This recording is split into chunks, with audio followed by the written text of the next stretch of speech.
What's going on, everyone? Happy Monday. Hopefully, everyone is doing well, staying safe, healthy. I hope you had a fantastic weekend, but I hope you tested negative for the viruses over the weekend during this time where, so many people are starting to test positive for COVID once again. It is time now for the Monday edition of the virus update for Monday, July 28th, 2025. If you are new to my channel, this is where I do the daily virus update on all those viruses that make us sick.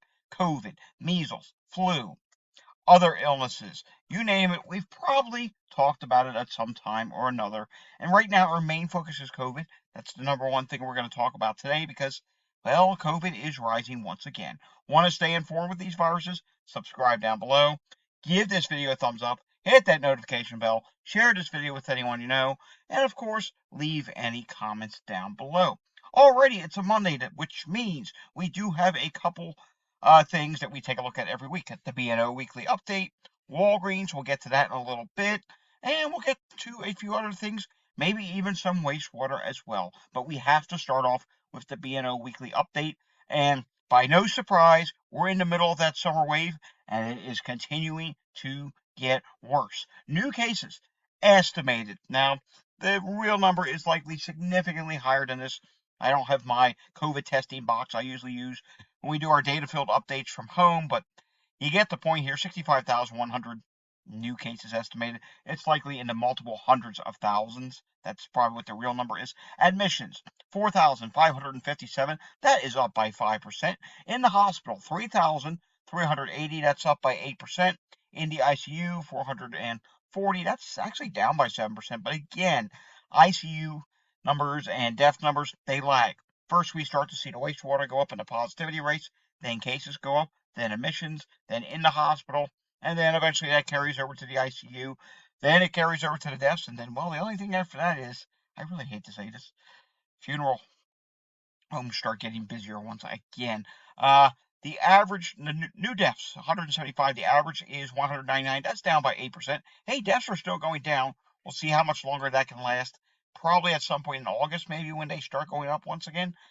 COVID percent positivity is increasing nationally, and wastewater activity shows notable increases in many southern, southeast, and west coast states. So far this year, more than 3.3 million COVID cases have been reported in the U.S., causing 234,889 hospitalizations and 16,390 deaths, and I don't think there's any way we're not going to pass 20,000 deaths this year from COVID, maybe even 25,000, because once this wave continues on, as we get into late August and into September, there will be somewhat of a death wave. It's not going to be as high as other death waves, but there will definitely be something that comes out of this in terms of deaths and maybe even excess deaths as well.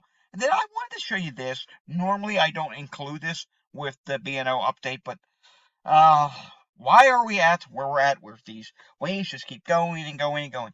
No one wants to take it seriously.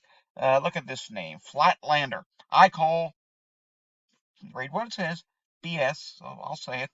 Uh, and then someone says, go away, we're not falling for this again. Still, whoa, blank, did I transport back to 2020? I mean, on and on it goes. Just silly nonsense like that. People, oh, it's no big deal anymore, blah, blah, blah, blah, blah.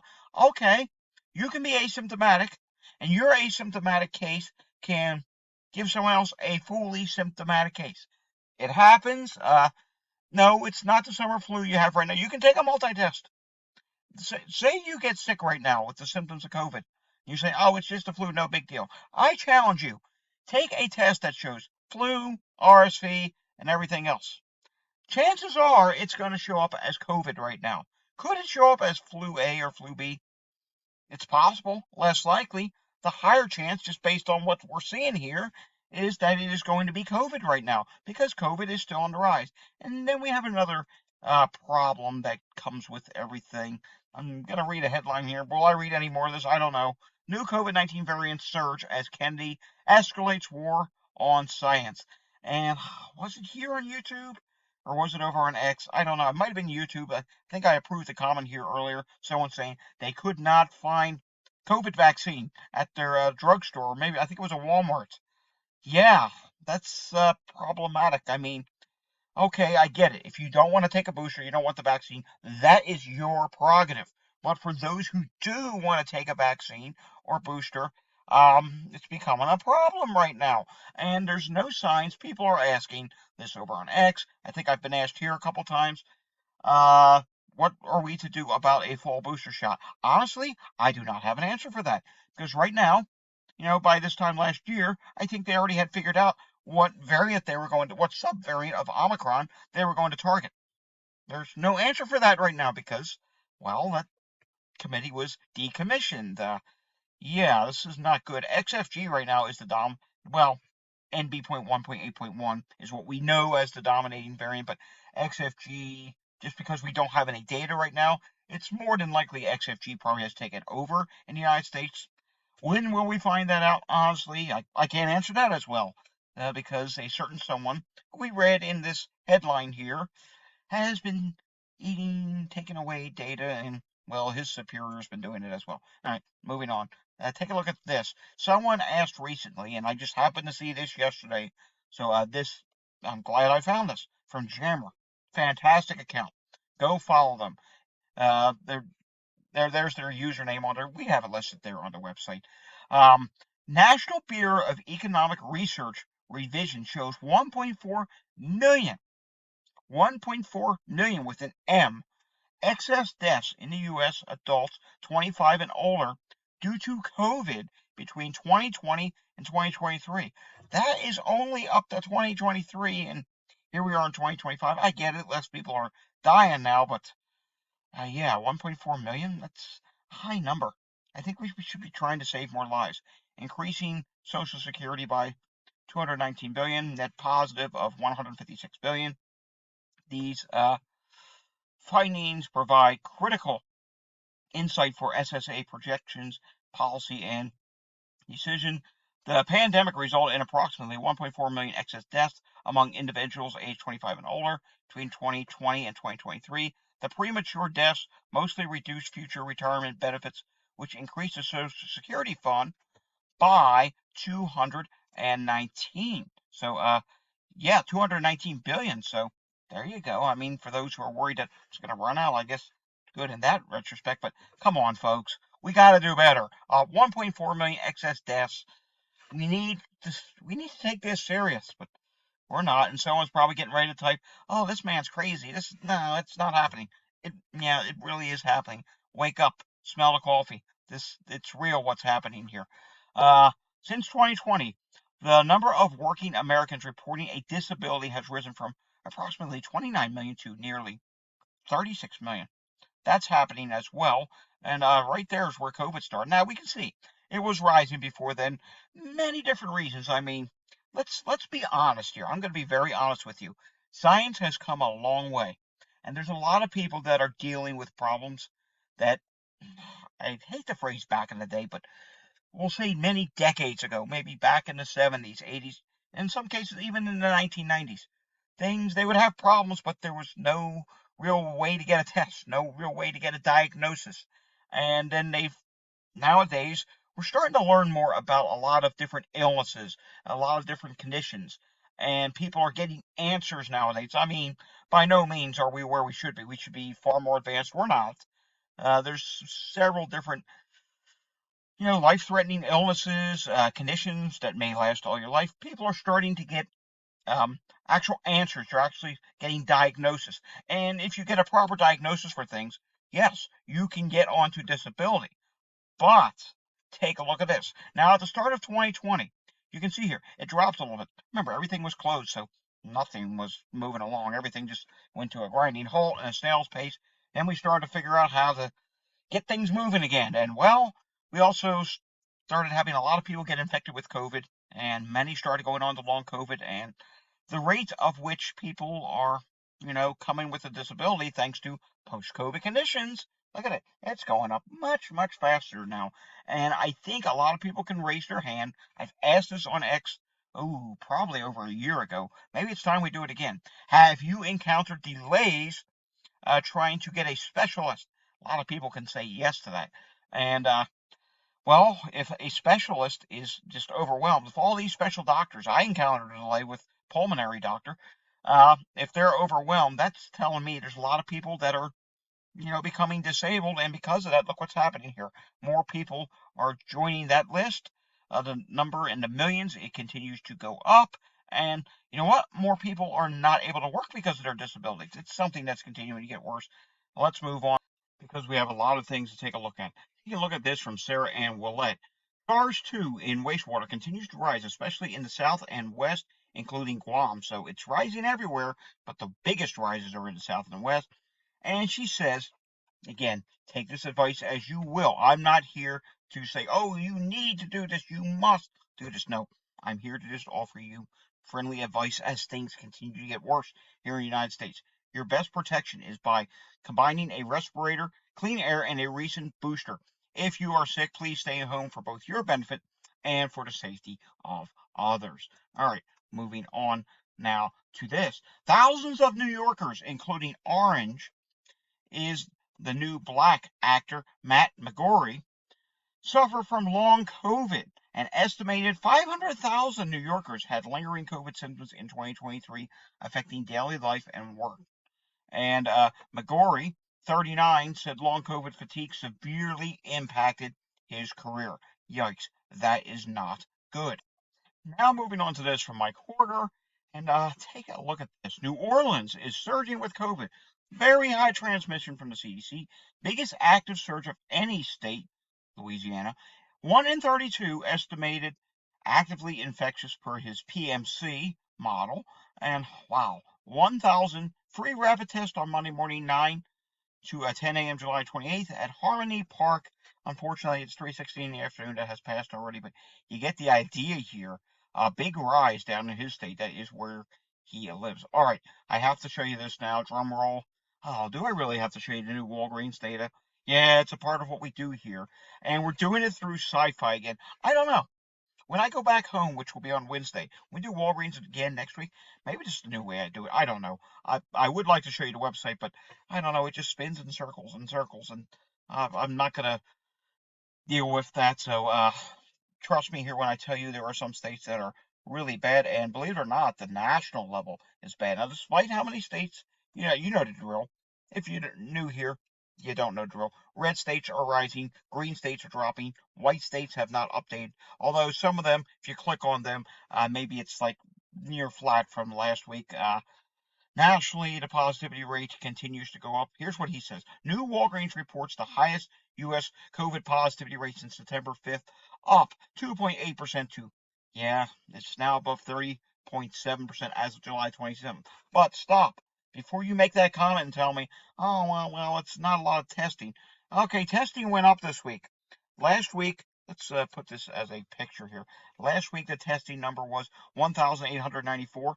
Well, this week it's 2,356 tests. So I get it, it's not a lot of testing. And remember, this is just tests being conducted at Walgreens and only at Walgreens. Now, let's take a look at some of these positivity rates. First off, California and Florida have the highest positivity rates since mid-August, meaning last year. Testing demand rises 25%, the fastest rate since January. So there is clearly more demand for testing as well, which you know what that means. It means that the cases are going up. More people are starting to feel sick. And maybe I need to redo that poll again. Do you know someone who's sick right now? I bet the result would be much different than it was just about a month ago. Take a look at some of these positivity rates. They're ridiculous. Mississippi, 45.5%. Wisconsin, 40%. Florida, 36.2%. Colorado, 34.4%. California, 34.3%. Texas, 33.2%. Georgia, 32.9%. New York, 30.3%. Maryland, 29%. Alabama, 28.6%. Pennsylvania, my home state, which I'm going back to on Wednesday, 27.8%. And we're bright red on that map. Yeah, we're going to get a Pennsylvania wastewater update tomorrow, and I got a feeling it's going to be continuing to go up. Illinois, 27.8, or excuse me, 27.4%. Let's do some more states, shall we? Oh, we got to go the other way. Virginia, 27.1%. Arizona, 25.5%. South Carolina, 24.3%. Minnesota, 24%. North Carolina, 22.3%. Louisiana, 20%. Michigan, 20%. Oklahoma, 18.8%. New Jersey, 17.8%. Ohio, 15.8%. Indiana, 14.3%. And Tennessee is now at 9.1%. And there are some, no, that's it. We're just going to stop at it there. We don't need to read the ones that are below that because, again, some states did not update, but you get the point here. Walgreens trending in the wrong direction. We're in the middle of this wave. This wave is continuing to get worse, and there's no end sight. If I had to guess when it's going to end, my guess would be after the start of back to school. We're going to get some continuation after school starts, and then sometime in September is when this wave will peak. But until then, it's going to be a rough ride, which means, hey, we got all of August to go yet. I mean, if it drops sooner, that would be fantastic. That would be a surprise. But we'll have to see what happens. All right, something else that's a problem right now. You can see here on this map, look at those purples up there in Canada. Wildfire smoke. It's going to make its way back southeast once again. Still not great air qualities here in the northeast. Not perfect in the southeast, not perfect in the west. You're better in the west, but yeah, it's going to get bad here in the east again. I was looking at one of those weather models that show smoke. It's called the RAP model, the RAP smoke model, and it was projecting that that smoke could come back down again. Last I saw, that was early this morning. I looked at it. It's definitely possible. We'll have to see what happens. Of course, something else that's a big problem, and it's a cause to pause and take a hydration break. The heat. Millions of Americans, near 100 million Americans, are in extreme heat right now. We're in it up here in Maine, but really it's only in the mid 80s here right now. Our problem up here is the dew point. Back home in Philadelphia, it's going to hit near 100 degrees later this week. That's problematic, and many places will hit 100 degrees. I saw portions of Florida. Was it Tampa Bay? I did not know this was a thing. First time you ever hit 100 degrees yesterday? Is that what I was reading? Yeah. I just thought you may have hit it before, but you haven't. It's the hottest temperature you ever had on record. Pause. Now, let's take that hydration break. Doesn't that taste much better? Feel much better. All right, moving on here. Let's take a look at some emergency calls if we can. Pinellas County, Florida. I need to refresh this. I don't think that's updated. Well, it is now, and I'm seeing sick person show up 1, 2, 3, 4. At least 4 times, if not more. Let's take a look at what Philadelphia did the past couple days. Remember, we didn't get that yesterday morning. And I think we're going to finish on the EMS today. Uh, we'll do some wastewater. I think Wednesday morning, if I get an update out Wednesday, remember, that's a travel day for me, we will get some wastewater in. Philadelphia yesterday, 797 EMS incidents and 761 on Saturday. Taking a look at what's going on when it comes to Montgomery County, Pennsylvania right now. And yikes, I'm seeing 18 total calls. I'm seeing a lot of cardiac emergencies. That can be part of heat-related illnesses. It can be post-COVID. It can be many different things. Some people have prior conditions, and they don't bond too well when it's really hot out. Wow. Take a look at this. Chester County, Pennsylvania. Yeah, a lot of calls right now. I'm seeing sick person. I'm seeing strokes, respiratory difficulty. Let's take a look at Bucks County, Pennsylvania. You can see here earlier. Now, this does not automatically refresh. We have to refresh it. They had 12 calls earlier. That's high for Bucks County. Remember, this is a new dashboard, so I'm still trying to figure what really is high there. And, well, I haven't seen them hit 12 calls at once many times. And Bucks County, Pennsylvania is a fairly populated county. It's one of those growing areas. It's one of those counties where they're trying to slow the growth. In other words, they'll buy back land and prevent there from being more development. But you get the point here. Populated area. Wastewater there has not been great. Warminster, Bucks County has been going like this. Hopefully we see that change tomorrow. All right, let's take a look at what's going on in New York State. I need to refresh this. We're going to end with New York State today, so hopefully this does come up. 447 new cases on the most recent report. This is cases of COVID. Remember, it does not include those at-home tests. Taking a look at the hospital situation there, and yikes, they ended last week with a pretty significant rise, which tells me they're going to see an even bigger rise tomorrow. 282 people hospitalized, 19 people in the ICU. Should we check and see if New York City is a part of that, or is it Long Island? Yeah, New York City's starting to go up. It does look like Friday they did not go up. How about Long Island? I know Long Island was going up. Oh yeah, Long Island compared to the previous report had a significant increase. Yeah, Long Island's continuing to go up. 55 versus 45. Again, significant for this day and age, not significant for 2020, 2021, 2022, 2023, or in even 2024, as you know. Last summer was really bad, but we're going to have to continue to watch what happens. Folks, that does for today's virus update. If you enjoyed it, give it a thumbs up. Subscribe down below. Hit that notification bell. Share this video with anyone you know.